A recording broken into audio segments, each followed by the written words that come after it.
ಆಕಾಶವಾಣಿ ಭದ್ರಾವತಿ. ವೃತ್ತಿ ಶಿಕ್ಷಣ ಮಾರ್ಗದರ್ಶನ, ವಿವಿಧ ಕೋರ್ಸ್ಗಳಿಗೆ ಪ್ರವೇಶ ಮತ್ತು ಉದ್ಯೋಗಾವಕಾಶಗಳ ಕುರಿತ ವಿಶೇಷ ಕಾರ್ಯಕ್ರಮ ಸರಣಿ. ಈ ಕಾರ್ಯಕ್ರಮದ ಪ್ರಾಯೋಜಕರು ಪಿಎಸ್ ಸಮೂಹ ಶೈಕ್ಷಣಿಕ ಸಂಸ್ಥೆ, ಶಿವಮೊಗ್ಗ. ಇಂದಿನ ಈ ಕಾರ್ಯಕ್ರಮದಲ್ಲಿ ಮಾತೃಭಾಷೆಯಲ್ಲಿ ಉದ್ಯೋಗಾವಕಾಶಗಳು ಈ ಕುರಿತು ಪಿಎಸ್ ಪಬ್ಲಿಕ್ ಶಾಲೆಯ ಕನ್ನಡ ಭಾಷಾ ಶಿಕ್ಷಕಿಯಾದ ಎಸ್ ಬೇಬಿ ಅವರಿಂದ ಮಾಹಿತಿ. ಎಲ್ಲರಿಗೂ ನಮಸ್ಕಾರ. ಇಂದು ನಾನು ಮಾತನಾಡುತ್ತಿರುವ ವಿಷಯ ಮಾತೃಭಾಷೆಯಲ್ಲಿ ಉದ್ಯೋಗ ಅವಕಾಶಗಳು. ಮೊದಲನೇದಾಗಿ ನಾವು ಮಾತೃಭಾಷೆ ಅಂದರೆ ಏನು ಅನ್ನೋದನ್ನ ತಿಳ್ಕೊಳ್ಳೋಣ.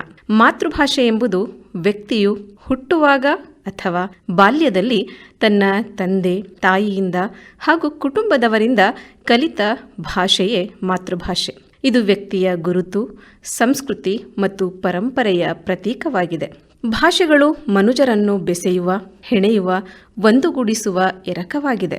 ವಿಶೇಷವಾಗಿ ಮಾತೃಭಾಷೆಯು ಹೃದಯಗಳನ್ನು ಅರ್ಥ ಮಾಡಿಕೊಳ್ಳುವ ಸಾಧನ, ಸಲಕರಣೆಯಾಗಿದೆ ಎಂದರೆ ತಪ್ಪಾಗಲಾರದು. ಹೌದು ಸ್ನೇಹಿತರೆ, ಮಾತೃಭಾಷೆ ಎಷ್ಟು ಮುಖ್ಯನೋ ಇಂದು ಸ್ಪರ್ಧಾತ್ಮಕ ಜಗತ್ತಿನಲ್ಲಿ ಕೀಳರಿಮೆ ಕನ್ನಡ ಭಾಷೆ ಕಲಿತರೆ ಉದ್ಯೋಗ ಸಿಗುವುದಿಲ್ಲ ಎನ್ನುವ ಕೀಳರಿಮೆ. ಸ್ನೇಹಿತರೆ, ಸ್ಪರ್ಧಾತ್ಮಕ ಜಗತ್ತಿನಲ್ಲಿ ಕನ್ನಡ ಕಲಿತರೆ, ಓದಿದರೆ ಕೆಲಸ ಸಿಗುವುದಿಲ್ಲ ಎನ್ನುವವರಿಗೆ ಮಾತೃಭಾಷೆಯ ಸದುಪಯೋಗ ಹಾಗೂ ಕನ್ನಡ ಸ್ಪಷ್ಟವಾಗಿ ಓದಲು ಬರೆಯಲು ಕಲಿತರೆ ಸಿಗುವಂತಹ ಉದ್ಯೋಗ ಅವಕಾಶಗಳ ಕುರಿತು ಒಂದಿಷ್ಟು ಮಾಹಿತಿ ನೀಡಲಿದ್ದೇನೆ.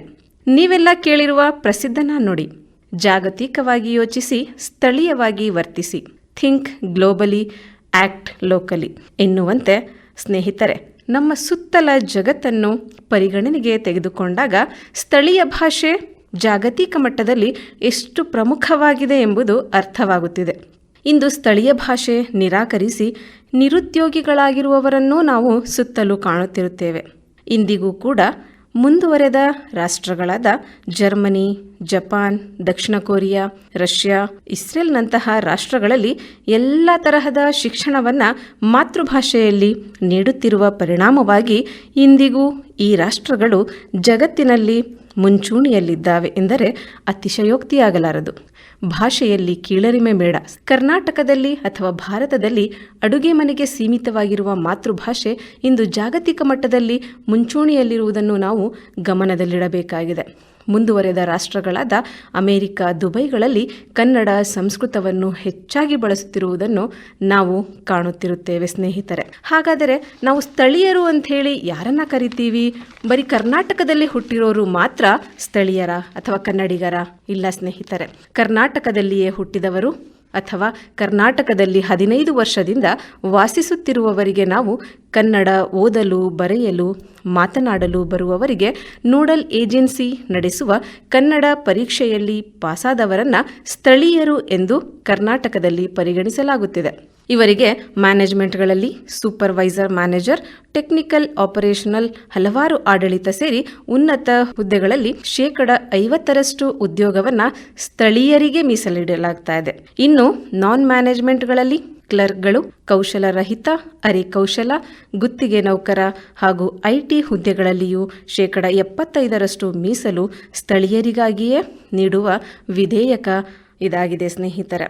ಕನ್ನಡ ಭಾಷಾ ಕಲಿಕೆ ಅಧಿನಿಯಮ 2015 ಕರ್ನಾಟಕ ಅಧಿನಿಯಮ 22ಕ್ಕೆ ಬಾಧಕವಾಗದಂತೆ ತಾಂತ್ರಿಕ ಶಿಕ್ಷಣ ಕೋರ್ಸ್ಗಳು ಸೇರಿದಂತೆ ಉನ್ನತ ಶಿಕ್ಷಣ ಕೋರ್ಸ್ಗಳಲ್ಲಿ ಕನ್ನಡ ಭಾಷೆ ಕಲಿಸಬೇಕು ಎಂದಾಗಿದೆ. ಕರ್ನಾಟಕದಲ್ಲಿ 1ನೇ ತರಗತಿಯಿಂದ 10ನೇ ತರಗತಿಯವರೆಗೆ ಕನ್ನಡ ಮಾಧ್ಯಮದಲ್ಲಿ ವ್ಯಾಸಂಗ ಮಾಡಿರುವ ವಿದ್ಯಾರ್ಥಿಗಳಿಗೆ ಮತ್ತು ಹೊರನಾಡು ಕನ್ನಡಿಗರಿಗೆ, ಗಡಿನಾಡು ಕನ್ನಡಿಗರಿಗೆ ಉನ್ನತ ಶಿಕ್ಷಣದಲ್ಲಿ ರಾಜ್ಯ ಸರ್ಕಾರವು ಶೇಕಡಾವಾರು ಪ್ರಮಾಣದಲ್ಲಿ ಮೀಸಲಾತಿ ನೀಡಲಾಗ್ತಾ ಇದೆ. ಸಹಕಾರ ಸಂಘಗಳು, ರಾಜ್ಯ ಸರ್ಕಾರದ ಸಂಸ್ಥೆಗಳಲ್ಲಿನ ಉದ್ಯೋಗಕ್ಕಾಗಿ ಕನ್ನಡ ಭಾಷೆಯು ಅತಿ ಅವಶ್ಯಕವಾದ ಭಾಷೆಯಾಗಿದೆ ಎಂಬ ಅಂಶವನ್ನು ನಾವು ತಿಳಿಯಬೇಕಾಗಿದೆ ಸ್ನೇಹಿತರೆ. 10ನೇ ತರಗತಿಯ ಕನ್ನಡ ಪ್ರಥಮ ಭಾಷೆಗೆ ತತ್ಸಮಾನವಾದ ಕರ್ನಾಟಕ ಲೋಕಸೇವಾ ಆಯೋಗದಿಂದ ಮತ್ತು ಸರ್ಕಾರದಿಂದ ಈ ಬಗ್ಗೆ ಬಗ್ಗೆ ಅಧಿಸೂಚನೆಯನ್ನು ಕೂಡ ಹೊರಡಿಸಲಾಗಿದೆ.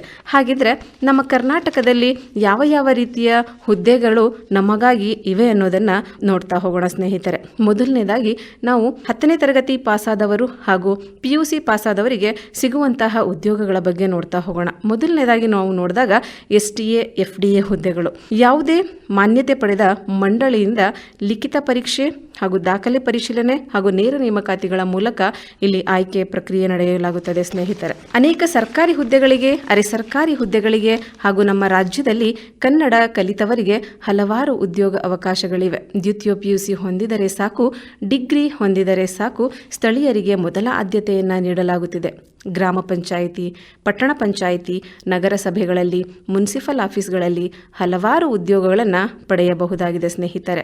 ಈ ಹುದ್ದೆಗಳಿಗೆ ಯಾವುದೇ ವಿಶ್ವವಿದ್ಯಾಲಯದಿಂದ ಮಾನ್ಯತೆ ಪಡೆದ ಪದವಿಯನ್ನು ಪಡೆದಿದ್ದರೆ ಸಾಕು. ಆಯ್ಕೆ ಪ್ರಕ್ರಿಯೆ ಹೀಗಿರುತ್ತದೆ: ಲಿಖಿತ ಪರೀಕ್ಷೆ, ಮುಖಾಮುಖಿ ದರ್ಶನ ಮತ್ತು ದಾಖಲೆಗಳ ಪರಿಶೀಲನೆಯ ಮೂಲಕ ಈ ಹುದ್ದೆಗೆ ಆಯ್ಕೆ ಮಾಡಿಕೊಳ್ಳಲಾಗುತ್ತದೆ.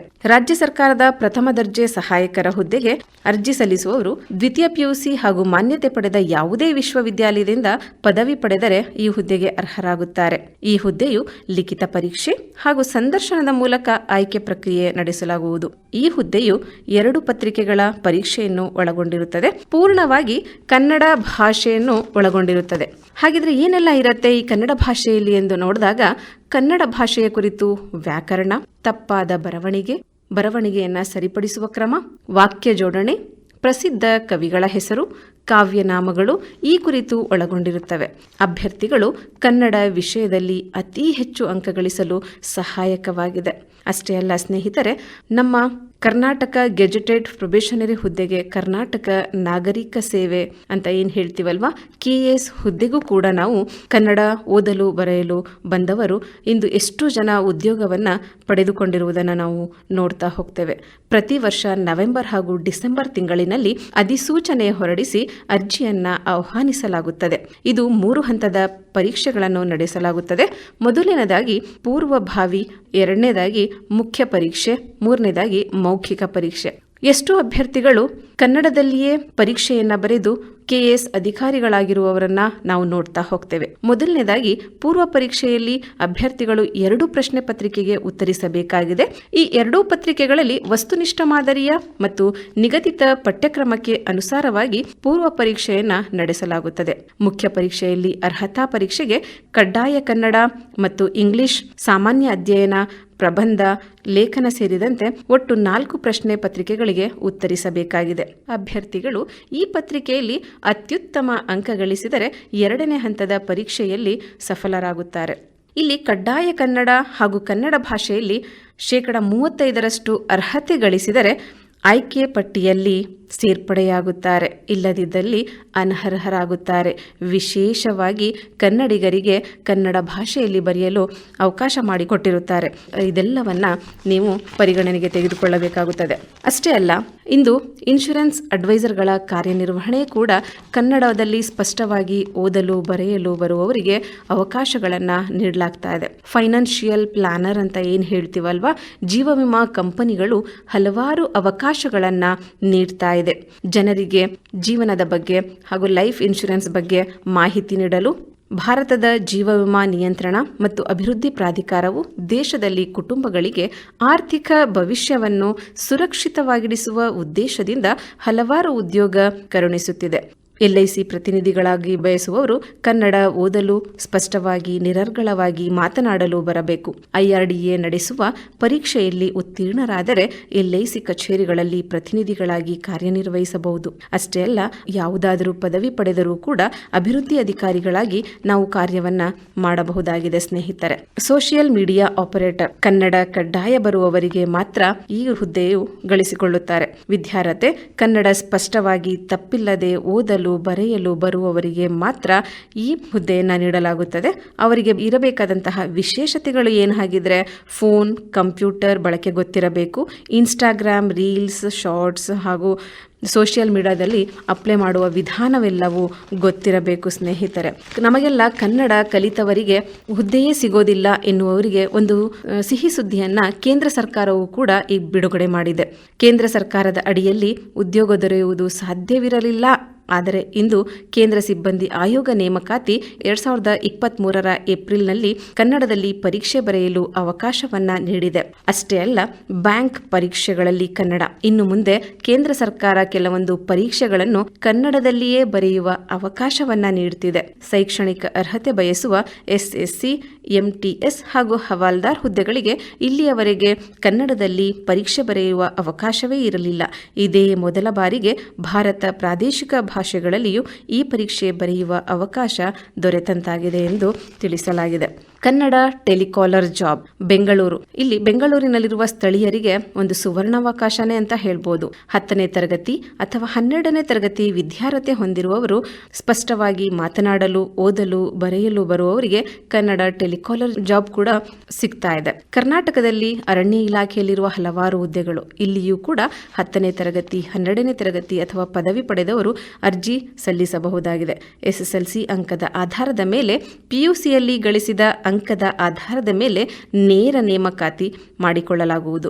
ಅಷ್ಟೇ ಅಲ್ಲ, ಅರಣ್ಯ ಅಧಿಕಾರಿ, ಅರಣ್ಯ ವೀಕ್ಷಕರು, ರೇಂಜರ್ ಆಫೀಸರ್ ಈ ಹುದ್ದೆಗೆ ತಕ್ಕಂತೆ ವಿದ್ಯಾರ್ಹತೆಯನ್ನ ಪಡೆದುಕೊಂಡರೆ ಈ ಕ್ಷೇತ್ರದಲ್ಲಿಯೂ ಕೂಡ ಹಲವಾರು ಹುದ್ದೆಗಳು ಕನ್ನಡಿಗರಿಗಾಗಿಯೇ ಸ್ನೇಹಿತರೆ. ಅಷ್ಟೇ ಅಲ್ಲ, ದ್ವಿತೀಯ PUC ಪಾಸಾದವರಿಗೆ ಹಾಗೂ ಯಾವುದೇ ಪದವಿ ಪಡೆದವರಿಗೆ ಮಾನವ ಹಕ್ಕುಗಳ ಆಯೋಗದಲ್ಲಿಯೂ ಕೂಡ ಹಲವಾರು ಹುದ್ದೆಗಳಿವೆ. ವಿಲೇಖನಾಧಿಕಾರಿ, ಸಹಕಾರಿ ವಿಲೇಖನಾಧಿಕಾರಿ, ತೀರ್ಪು ಬರಹಗಾರರು, ಆಪ್ತ ಕಾರ್ಯದರ್ಶಿ ಹುದ್ದೆಗೆ ಹಲವಾರು ಅವಕಾಶಗಳಿವೆ. ಕನ್ನಡ ಭಾಷೆಯ ಬೆರಳಚ್ಚುಗಾರರಿಗೆ ಶೀಘ್ರಲಿಪಿ ಬರಹಗಾರರಾಗಿ ಹುದ್ದೆಗಳಿವೆ. ನೇರ ನೇಮಕಾತಿಗಳ ಮೂಲಕ ಆಯ್ಕೆ ಪ್ರಕ್ರಿಯೆ ನಡೆಸಲಾಗುವುದು. ಅಷ್ಟೇ ಅಲ್ಲ, ಚಾಲಕ ಹುದ್ದೆ ಸ್ಥಳೀಯರಾಗಿರಬೇಕು, ವಾಹನ ಪರವಾನಗಿ ಪಡೆದವರಾಗಿರಬೇಕು. ಇವರಿಗೆ ವಿವಿಧ ಕ್ಷೇತ್ರಗಳಲ್ಲಿ ಚಾಲಕರಾಗಿ ಹುದ್ದೆಗೆ ಅವಕಾಶಗಳಿವೆ ಸ್ನೇಹಿತರೆ. ಶಿಕ್ಷಣ ಇಲಾಖೆ, ಸಮಾಜ ಕಲ್ಯಾಣ ಇಲಾಖೆಯಲ್ಲಿ ಹಲವಾರು ಹಂತದ ಉದ್ಯೋಗ ಅವಕಾಶಗಳನ್ನು ನಾವು ನೋಡ್ತಾ ಹೋಗ್ತೇವೆ. ಅರಿತು ಬಳಸಿದರಿಲ್ಲ ಅಪಾಯ, ಮನ ಅರಳಿದರೆ ಸಂತಸ, ಮನ ಕೆರಳಿದರೆ ದುಃಖ ಎನ್ನುವಂತೆ ಸ್ನೇಹಿತರೆ, ಇಂದು ಶಿಕ್ಷಣ ಕಲಿಕೆಯಲ್ಲಿ ಮಕ್ಕಳಿಗೆ ಇಂಗ್ಲಿಷ್ ಕಲಿಕೆಯ ಭಾರ ನಿರುದ್ಯೋಗಿಗಳನ್ನಾಗಿಸುತ್ತಿದೆ. ಅದೇ ಮಕ್ಕಳು ಮಾತೃಭಾಷೆಯನ್ನು ಅರಿತು ಕಲಿತರೆ ಅತಿ ಹೆಚ್ಚಿನ ಸಾಧನೆ ಮಾಡಬಹುದಾಗಿದೆ. ಶಿಕ್ಷಣವನ್ನು ಮಾತೃಭಾಷೆಯಲ್ಲಿ ನೀಡಬೇಕಾಗಿದೆ. ಶಿಕ್ಷಕರು ಮಕ್ಕಳಿಗೆ ಮಾತೃಭಾಷೆಯಲ್ಲಿ ಅರ್ಥೈಸಿದಾಗ ಮಕ್ಕಳು ಬೇಗನೆ ಕಲಿಕೆಯಲ್ಲಿ ಆಸಕ್ತಿ ಮೂಡಿಸಿಕೊಳ್ಳುತ್ತಾರೆ. ಅಂತೆಯೇ ನಾವು ಶಿಕ್ಷಣ ಕ್ಷೇತ್ರದಲ್ಲಿ ಹಲವಾರು ಉದ್ಯೋಗ ನಮ್ಮದಾಗಿಸಿಕೊಳ್ಳಬಹುದು. ಶಿಕ್ಷಕರಾಗಲು ಅರ್ಹತೆಗಳು: PUC ನಂತರ D.Ed ಗಳಿಸಿಕೊಂಡರೆ ಪ್ರಾಥಮಿಕ ಹಂತದ ಶಿಕ್ಷಕರಾಗಬಹುದು.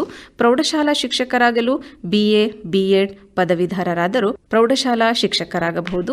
MA, B.Ed, MPhil, PhD ಗಳಿಸಿದರೆ ಕಾಲೇಜು ಉಪನ್ಯಾಸಕರು ಅಥವಾ ಪ್ರೊಫೆಸರ್ಗಳಾಗಿ ಸೇವೆ ಸಲ್ಲಿಸಬಹುದು. ಮಕ್ಕಳಿಗೆ ಮಾತೃಭಾಷೆಯ ಶಿಕ್ಷಣ ನೀಡಿದರೆ ಆತ್ಮವಿಶ್ವಾಸ ಹೊಂದುವುದರೊಂದಿಗೆ ಇದು ಹೃದಯದ ಭಾಷೆಯಾದ ಕಾರಣ ಪ್ರೀತಿ, ನಂಬಿಕೆ, ವಿಶ್ವಾಸ, ಧೈರ್ಯವನ್ನು ಹೆಚ್ಚಿಸುವಲ್ಲಿ ತನ್ನದೇ ಆದ ಪಾತ್ರವನ್ನ ಹೊಂದಿದೆ. ಸ್ನೇಹಿತರೆ, ಮಾತೃಭಾಷೆಯು ಸಂಸ್ಕೃತಿಯ ವಾಹಕವಾಗಿದೆ ಅಲ್ವಾ? ನಮ್ಮ ಮಾತೃಭಾಷೆಯು ನಮಗೆ ಮೌಲ್ಯಗಳು, ನಡವಳಿಕೆಗಳನ್ನು ಕಲಿಸುತ್ತದೆ. ನಮ್ಮ ದೇಶ ಭಾರತವು ನಮ್ಮ ಭೂಮಿ ಮತ್ತು ಪರಂಪರೆಯೊಂದಿಗೆ ಭಾವನಾತ್ಮಕ ಸಂಪರ್ಕವನ್ನ ಹೊಂದುತ್ತದೆ. ಹಾಗಾಗಿ ಮಾತೃಭಾಷೆಯಲ್ಲಿ ಪ್ರಾವೀಣ್ಯತೆಯನ್ನ ಹೊಂದಿದವರು ಏನೆಲ್ಲ ಹುದ್ದೆಗಳನ್ನು ಪಡೆಯಬಹುದು ಅನ್ನೋದನ್ನ ನೋಡೋಣ. ಭಾಷಾಂತಕಾರರಾಗಬಹುದು, ಸಾಹಿತ್ಯ ಪತ್ರಕರ್ತರಾಗಬಹುದು, ಸಮಾಲೋಚಕರಾಗಬಹುದು, ಆಡಳಿತ ಮತ್ತು ನಿರ್ವಹಣೆ ಮಾಡುವವರಾಗಬಹುದು, ಮಾಧ್ಯಮ ಉದ್ಯೋಗಿಗಳು ಅಂದರೆ ಟಿವಿ, ರೇಡಿಯೋ, ಸಂದರ್ಶನದ ಮೂಲಕ ಹಲವಾರು ಹುದ್ದೆಗಳನ್ನು ಪಡೆಯಬಹುದಾಗಿದೆ. ಇಂಟರ್ನೆಟ್ಗಳಲ್ಲಿ ಹಲವಾರು ಉದ್ಯೋಗ ಅವಕಾಶಗಳಿವೆ. ಇದು ವ್ಯಕ್ತಿಯ ಗುರುತು ಮತ್ತು ಗೌರವ ನೀಡುವ ಭಾಷೆಯಾಗಿರುವುದರಿಂದ ಬೇಸಿಕ್ ಸೇವೆಗಳು, ಗ್ರಾಹಕರ ಸೇವೆ, ಮಾರ್ಕೆಟಿಂಗ್ ಸೇವೆ, ಹಲವಾರು ಹುದ್ದೆಗಳನ್ನು ಅವರು ತಮ್ಮದಾಗಿಸಿಕೊಳ್ಳಬಹುದು ಸ್ನೇಹಿತರೆ. ಅಷ್ಟೇ ಅಲ್ಲದೆ ಆಧುನಿಕ ತಂತ್ರಜ್ಞಾನ, ಕನ್ನಡದಲ್ಲಿ ಡಿಜಿಟಲ್ ಮಾರುಕಟ್ಟೆ, ಸಾಮಾಜಿಕ ಮಾಧ್ಯಮ ನಿರ್ವಹಣೆಯಲ್ಲಿಯೂ ಪ್ರಮುಖ ಪಾತ್ರವನ್ನು ವಹಿಸ್ತಾ ಇದೆ. ಅಷ್ಟೇ ಅಲ್ಲ ಸ್ನೇಹಿತರೆ, ನಮಗೆಲ್ಲ ರೈಲ್ವೆ ಇಲಾಖೆಯಲ್ಲಿ ಉದ್ಯೋಗ ದೊರೆಯುವುದು ಕನಸಾಗಿತ್ತು. ಆದರೆ ಇತ್ತೀಚೆಗೆ ರೈಲ್ವೆ ಸಚಿವರು ಕೂಡ ನೀಡಿದ ಮಾಹಿತಿಯ ಪ್ರಕಾರ ಕನ್ನಡದಲ್ಲಿ ಪಾಸಾದವರಿಗೆ ರೈಲ್ವೆ ನೌಕರಿ ಸಿಗುತ್ತಿದೆ. ಕನ್ನಡದಲ್ಲಿ ಪರೀಕ್ಷೆ ಬರೆದು ಪಾಸಾದವರಿಗೆ ರೈಲ್ವೆಯಲ್ಲಿ ಉದ್ಯೋಗ ನೀಡಲು ತೀರ್ಮಾನಿಸಲಾಗಿದೆ. ಮೊಟ್ಟ ಮೊದಲ ಬಾರಿಗೆ ಪರೀಕ್ಷೆ ಕನ್ನಡದಲ್ಲಿಯೇ ನೀಡಲಾಗುತ್ತಿದೆ. ಇದರ ಸದುಪಯೋಗವನ್ನು ನಾವೆಲ್ಲರೂ ಪಡೆದುಕೊಳ್ಳುವಂತಹ ಸುವರ್ಣಾವಕಾಶ ಸ್ನೇಹಿತರೆ. ಅಷ್ಟೇ ಅಲ್ಲ, ಭಾರತೀಯ ಅಂಚೆ ಇಲಾಖೆಯಲ್ಲಿಯೂ ಕೂಡ ಹುದ್ದೆಗಳು ನಮಗಾಗಿವೆ. ಇಂಗ್ಲಿಷ್ ಭಾಷೆಗೆ ಪ್ರಾಮುಖ್ಯತೆಯನ್ನು ಕೊಡಲೇಬೇಕು, ಆದರೆ ಕನ್ನಡಕ್ಕೆ ಬದಲಿಯಾಗಿ ಇಂಗ್ಲಿಷ್ ಆಗಕೂಡದು. ಕನ್ನಡತನದ ಮೂಲಕವೇ ಇಂಗ್ಲಿಷ್ಗೆ ಹೋಗೋಣ, ಮಾತೃಭಾಷೆಯನ್ನ ಉಳಿಸೋಣ. ಕಬ್ಬಿನ ರಸದ ಸಿಹಿಯಾಂಗ ಕನ್ನಡದ ಉಸಿರು, ಅಕ್ಷಿಪಟಲದ ಕಣ್ಣಿನ ಎಸಳಾಂಗ ಕನ್ನಡದ ಬೇರು, ಕನ್ನಡ ನಾಡು ಕನ್ನಡ ಭಾಷೆಯ ತವರು ಕರುನಾಡು. ಸ್ನೇಹಿತರೆ, ಕನ್ನಡಿಗರಿಗಾಗಿಯೇ ಕರ್ನಾಟಕದಲ್ಲಿ ಹಲವಾರು ಉದ್ಯೋಗ ಅವಕಾಶಗಳಿವೆ. ಇದನ್ನು ಸದುಪಯೋಗಪಡಿಸಿಕೊಳ್ಳಿ ಎಂದು ಹೇಳುತ್ತಾ ಮಾತನಾಡಲು ಅವಕಾಶ ಕೊಟ್ಟಂತಹ PES ಸಂಸ್ಥೆಯ ಮುಖ್ಯಸ್ಥರಿಗೆ ಹಾಗೂ ಆಕಾಶವಾಣಿ ಭದ್ರಾವತಿ ಇವರಿಗೆ ನನ್ನ ಅನಂತ ನಮಸ್ಕಾರಗಳನ್ನು ತಿಳಿಸುತ್ತೇನೆ. ಮಾತೃಭಾಷೆಯಲ್ಲಿ ಉದ್ಯೋಗಾವಕಾಶಗಳು ಈ ಕುರಿತು ಮಾಹಿತಿಯನ್ನು ನೀಡಿದವರು PES ಪಬ್ಲಿಕ್ ಶಾಲೆಯ ಕನ್ನಡ ಭಾಷಾ ಶಿಕ್ಷಕಿಯಾದ ಎಸ್ ಬೇಬಿ ಅವರು. ಶಿವಮೊಗ್ಗದ PES institute of technology and management ನಲ್ಲಿ ಈ ಶೈಕ್ಷಣಿಕ ವರ್ಷಕ್ಕಾಗಿ ವಿವಿಧ ಇಂಜಿನಿಯರಿಂಗ್ ಕೋರ್ಸ್ಗಳ ದಾಖಲಾತಿ ಆರಂಭವಾಗಿದ್ದು, ಲಭ್ಯವಿರುವ ಕೋರ್ಸ್ಗಳೆಂದರೆ CSE, ISE, ECE, ME, civil, EEE, AI and ML, CSDS, CSD ಹಾಗೂ ಕಂಪ್ಯೂಟರ್ ಇಂಜಿನಿಯರಿಂಗ್. ಉತ್ತಮ ಶಿಕ್ಷಣ, ಅತ್ಯುತ್ತಮ ಕಲಿಕಾ ವಾತಾವರಣವಿರುವ PES ಸಂಸ್ಥೆ ಸೇರಲು 8296317763 ಸಂಪರ್ಕಿಸಿ ಅಥವಾ ಶಿವಮೊಗ್ಗ ಸಾಗರ ರಸ್ತೆಯಲ್ಲಿರುವ PES ಕ್ಯಾಂಪಸ್ಗೆ ಭೇಟಿ ನೀಡಬಹುದು. ಇದುವರೆಗೂ ವೃತ್ತಿ ಶಿಕ್ಷಣ ಮಾರ್ಗದರ್ಶನ, ವಿವಿಧ ಕೋರ್ಸ್ಗಳಿಗೆ ಪ್ರವೇಶ ಮತ್ತು ಉದ್ಯೋಗ ಅವಕಾಶಗಳ ಕುರಿತ ವಿಶೇಷ ಕಾರ್ಯಕ್ರಮ ಸರಣಿ ಕೇಳಿದಿರಿ. ಈ ಕಾರ್ಯಕ್ರಮದ ಪ್ರಾಯೋಜಕರು PES ಸಮೂಹ ಶೈಕ್ಷಣಿಕ ಸಂಸ್ಥೆ ಶಿವಮೊಗ್ಗ. ಆತ್ಮೀಯ ಕೇಳಿದರೆ, ಈ ಕಾರ್ಯಕ್ರಮ ಸರಣಿ ಆಕಾಶವಾಣಿ ಭದ್ರಾವತಿ ಯೂಟ್ಯೂಬ್ನಲ್ಲೂ ಲಭ್ಯ ಇದೆ. ಈ ಕಾರ್ಯಕ್ರಮದ ನಿರ್ಮಾಣ SL ರಮೇಶ್ ಪ್ರಸಾದ್, ನಿರ್ವಹಣೆ SR ಭಟ್. ಈ ಕಾರ್ಯಕ್ರಮ ಆಕಾಶವಾಣಿ ಭದ್ರಾವತಿ ಕೇಂದ್ರದ ಕೊಡುಗೆ.